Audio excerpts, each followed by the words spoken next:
කොහොමද ඉතින් ඔයාලට? ඉතින් අද දවසේදී Hello Ladies YouTube channel එකත් එක්ක තමයි මම එකතු වෙන්නේ Drive with me segment එකත් එක්ක. මම උදේම ගිහිල්ලා breakfast එක ගත්තා. හැබැයි husband අවශ්‍ය කරන කෑම බීම හැමදේම මුළු දවසටම අවශ්‍ය කරන ඒවා එයාට මම ගෙදරින්ම තමයි ලෑස්ති කරලා යවන්නේ. එයා එළියෙන් පිටින් කන්න කැමති නැති නිසා එයාගේ හැමදේම ලෑස්ති කරනවා. මට සමහර වෙලාවට ඉතින් හිතෙනවා පොඩ්ඩක් වෙනසකට කියලා එහෙම එළියෙන් කන්න. ඒ හින්දා තමයි ඔයගොල්ලෝ සමහරලාට දකින්නේ මාව එක විදිහේ එක sizes වලින්. එහෙම අවස්ථාවන් තියෙනවා එක ආසාවල් අනුව. හැබැයි දැන් breakfast එක ගත්තාම මම අනිවාර්යයෙන්ම හැමදාම කරන තව පුරුදු දෙයක් තියෙනවා. ඒක ඇත්තටම මම පුරුද්දක් විදිහට තමයි කරන්නේ. ඒ තමයි මගේ හොඳම යාළුවෙක් ඉන්නවා. මේ වෙනකොට ගොඩක් අය දන්නවා මගේ යාළුවා ගැන. ඒ තමයි ෆේෂියා ප්‍රීමියම් එක. ෆේෂියා ප්‍රීමියම් කැප්සූල් එකේ මම අනිවාර්යයෙන්ම එකක් උදේ බ්‍රෙක්ෆාස්ට් එකෙන් පස්සේ ගන්නවම තමයි. ඉතින් ඒක අමතක කරන්නේ නැහැ. මම ගොඩක් වෙලාට වාහනේ තියාගෙන ඉන්නවා. හදිස්සියෙවත් මම ගොඩක් වෙලාට එළියෙන් මේ වගේ බ්‍රෙක්ෆාස්ට් ගත්තාම ඒක ළඟම තියෙන්න ඕනේ නේ. ආයි ගෙදර දුවන්න බෑනේ. ඒ හින්දා මම අනිවාර්යයෙන්ම එකක් ළඟ තියාගෙන ඉන්නේ. මේ වෙනකොට නම් දැන් නම් එක කාඩ් එකයි ඉතුරු. ඒකෙත් දැන් ටිකක් ඉවරයි. අපි ෆේෂියා ප්‍රීමියම් එකක් දීලාම ඉමු නේද? අපි කතාව පටන් ගන්න.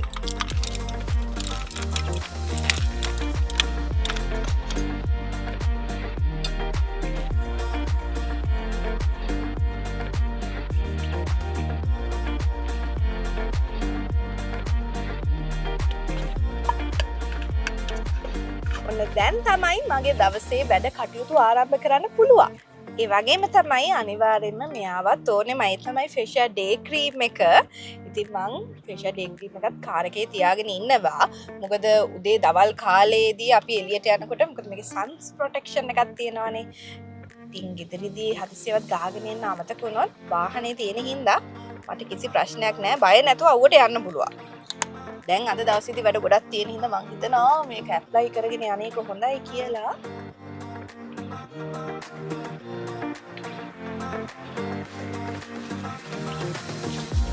Honey, දැන් එහෙනම් Drive with me segment එකක් පටන් ගමු.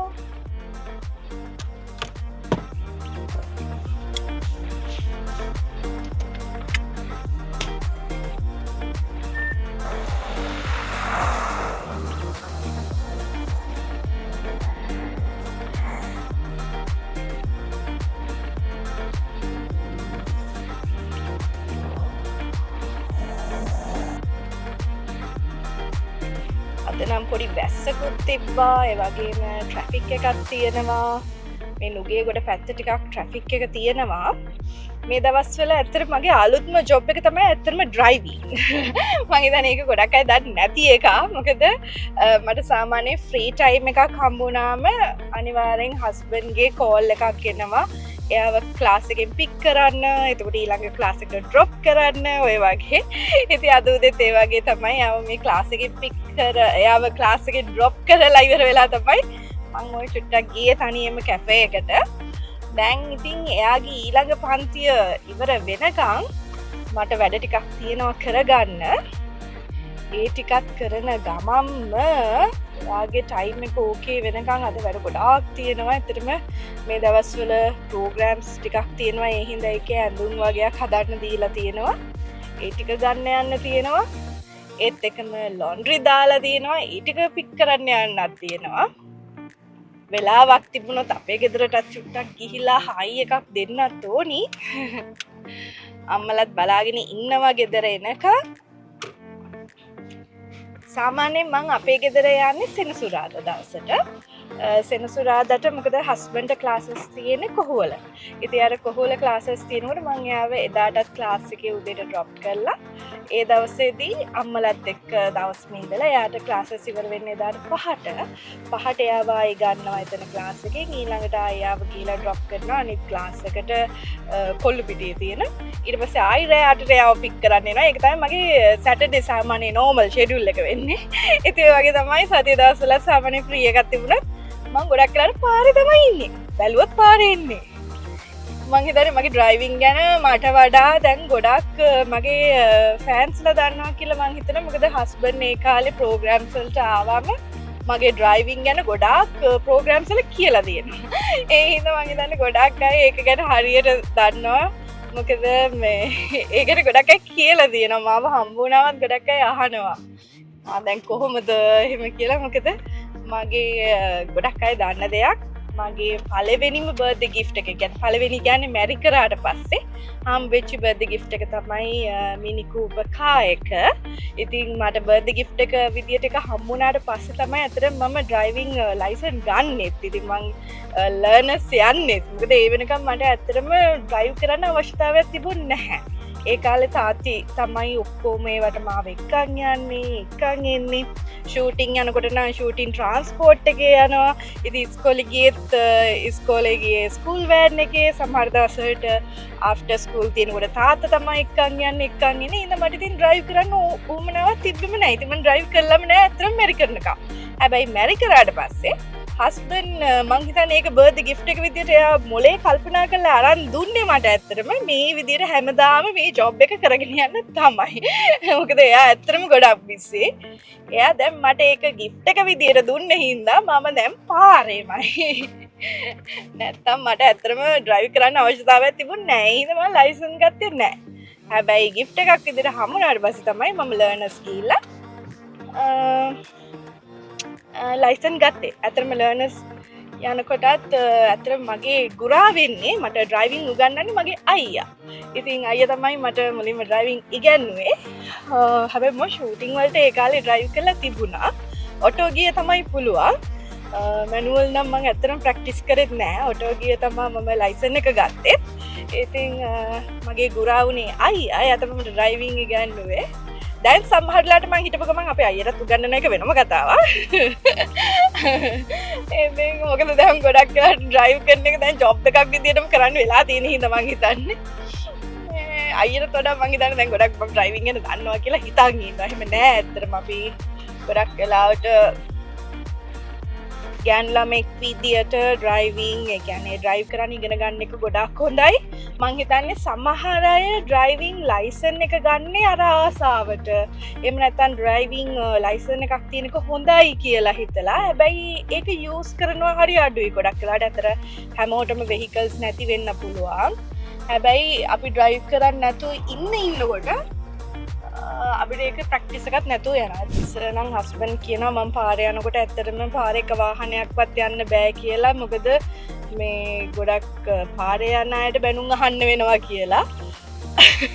සමහරවිට අපි දන්නේ නැති වුණාට අපිට කී දෙනෙක් බයින වැද්දනේ අපි පාරේ යනකොට වෙන්න පුළුවන්. ඉතින් මම හිතනවා දැන් මේ ප්‍රමාණය ගොඩක් දුරට අඩුයි. මම මේ දේවල් ගොඩක් දුරට හදාගෙන තියනවා කියලා. ඩ්‍රයිවිං ඉගෙන ගන්නකම් එහෙම තමයි. ඉතින් සමහරවිට අපිට වැරද්දක් උනත් නොනත් අපි ඉතින් එහා පැත්තේ ඉන්න එක්කෙනාට මොකක් හරි කියන එකනේ කරන්නේ නේද? එහෙම තමයි නේද? හැබැයි මං හිතන්නේ ලංකාවේ ඩ්‍රයිව් කරන එකට පිට රටින් ඉඳන් කවුරු හරි ආවොත් වැඩි කැමති නැති දෙයක්. ලංකාවේ ඩ්‍රයිව් කරන්න කියන්නේ මොකද ඇත්තටම ලංකාවේ සමහර වෙලාවට මාර්ග නීති වලටම කට්ටිය හරියට ඩ්‍රයිව් කරනවාද කියන එක ගැටලුවක් වෙනවා. සමහර අය ඩ්‍රයිව් කරන විදිය දැක්කාම එහෙම අවස්ථාවන් වලට අපිට මූණ පාන්න වෙලා තියෙන හින්දා මං හිතන්නේ පිට රට මම ඩ්‍රයිව් කරපු එක ගැන ගොඩක් වීඩියෝස් එහෙම ගියා වයිරල් ගියා. මං ඒ හින්දා ඒ ගැන කතා කරන්නේ නැහැ. මොකද මගේ ඩ්‍රයිවිං සම්බන්ධ ඔය වගේ ගොඩාක් තොරතුරු තියෙනවා. ඇත්තටම ලොකු ඉතිහාසයක් තියෙනවා. සමහර ගෑනු ළමයි කියන මේ වගේ ලොකු බස් එකක් එහෙම ළඟින් යනකොට හරි බයයි ඩ්‍රයිව් කරන්න කියලා. ඇත්තටම ඔව් එහෙම අවස්ථාවන් තියෙනවා. සමහර වාහන එන්නේ කෙලින්ම නිකන් අපේ මූණටම එනවා වගේ තියෙනවා. සමහර වෙලාවට 3 wheel bikes ඒවත් එක්ක සමහර අය ඇත්තටම මේ සාමාන්‍ය normal පාරවල් වල ඩ්‍රයිව් කරන්න හරි බයයි. ගොඩක් අය හයිවේ එකේ යන්න හරි කැමතියි. මොකද එක පැත්තටනේ යන්නේ කියලා. හැබැයි මං හිතන්නේ අපිට ගොඩක් වෙලාවට හයිවේ එකේදී අහන්න ලැබෙන ක්‍රියානතුරු වැඩි.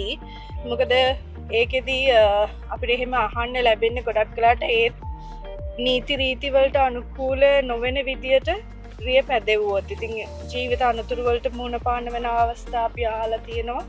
හැබැයි එහෙම නොවි අපි ආරක්ෂාව සහිතව අපි ඩ්‍රයිව් කරනවා නම් හොඳයි.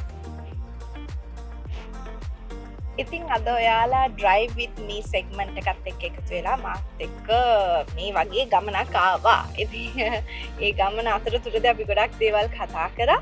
කොහොම හරි මට ඉතින් අවසානයේදී කියන්න තියෙන්නේ ගෑන් ළමෙක් විදියට ඩ්‍රයිවිං ඉගෙන ගන්න එක ගොඩක් හොඳයි. ඒක මං හිතනවා පවුලේ අයටත් ලොකු සහයෝගයක් වෙනවා. තනියෙන් වැඩක් කරගන්න, තව සහයෝගයක් ලබා දෙන්න. ඒ හැම දෙයකම හැබැයි ගැහැණු ළමයි විතරක් නෙවෙයි විශේෂයෙන්ම පිරිමි ළමයි කවුරු වුණත් රිය පදවන අය මං හිතන්නේ ඒකත් ලොකු වගකීමක් විදියට අපි රිය පදවනකොට ඒ වගකීමක් විදිහට ඒකත් ගන්න ඕන කියලා මං හිතනවා. මොකද තමන්ගේ ආරක්ෂාව සහ වාහනේ ගමන් කරන අයගේ ආරක්ෂාව මේ හැම දෙයක්ම වැදගත් වෙන නිසා. විනෝදයට වගේ සමහර අය විනෝද චාරිකා ගිහිල්ලා එනකොට අපිට අහන්න ලැබෙන ගොඩාක් අසතුටුදායක දේවල් මේ හැම දෙයක් ගැනම කතා කරද්දී අපි ගොඩාක් සැලකිලිමත් වෙන්න ඕන කාරණාවක්. එහෙනම් ඒ හැම දෙයක්ම ගැන මතක් කරා වගේ දැන් මමත් ඉතාමත් ලං වෙලා ඉන්නේ මං දැන් ආව තැනට. එහෙනම් ඔයාලට මම ආරාධනා කරනවා අනිවාර්යයෙන්ම අපි Hello Ladies YouTube channel එක subscribe කරන්න. ආයි දවසක මේ වගේ ලස්සන වීඩියෝ එකකින් හම්බ වෙමු. මගේ වීඩියෝ එක ඔයගොල්ලෝ enjoy කරා නම් අනිවාර්යයෙන්ම like එකක් දාන්න. ඒ වගේම share කරන්න. එහෙනම් හැමෝටම ජය වේවා. Bye. Love you all.